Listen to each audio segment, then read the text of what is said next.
নমস্কার বন্ধুরা, গল্প পাঠের আসরে আমার আজকের গল্প পিঙ্কাই ঘোষের ইতি আমি।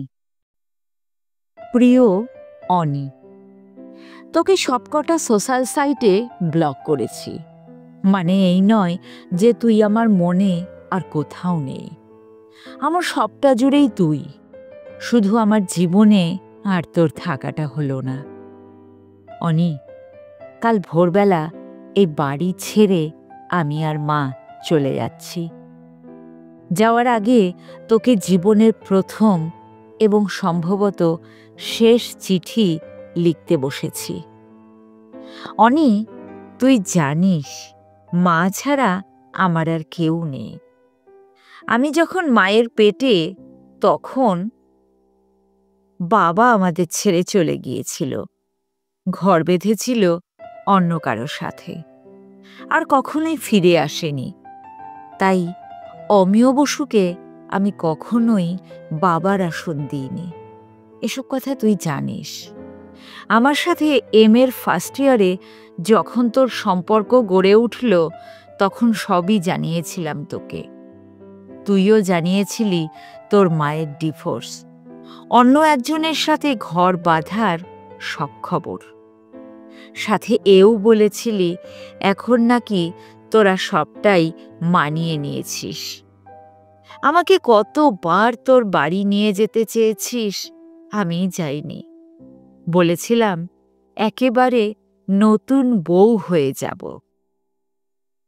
সেদিন ফেসবুকটা খুলতেই চোখে পড়ল বাবা মার সাথে একসাথে ফটো দিয়েছিস। অনি, যখন বুঝতে পারলাম তোর বাবার ফটোর একটা সেম কপি আমাদের ঘরের ডাইনিংয়ে টাঙানো আছে, আমি অজ্ঞান হয়ে গিয়েছিলাম। সেদিনটা রবিবার ছিল।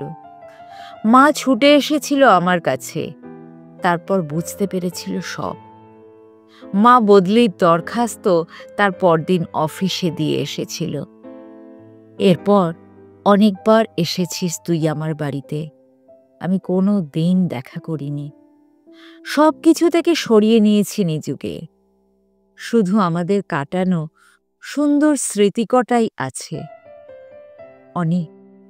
অনেকবার মনে হয়েছে তোকে গিয়ে বলি আমি অমিয় বসুর ঔরসজাত সন্তান। তারপরই ভেবেছি কি লাভ তোর সাজানো জীবন ভেঙে। তুই ভালো থাক, একদিন তুই আমায় ভুলে যাবি। কিন্তু অনি, আমার ঘরে রইল কি ইতি আমি। পুনশ্চ কিছু চিঠির ঠিকানা থাকে না, এই চিঠিও তুই কখনো পাবি না অনি।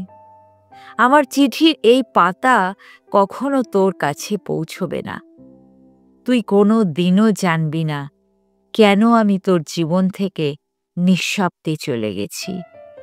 আমায় যত খুশি ঘৃণা করিস, শুধু তুই ভালো থাকিস।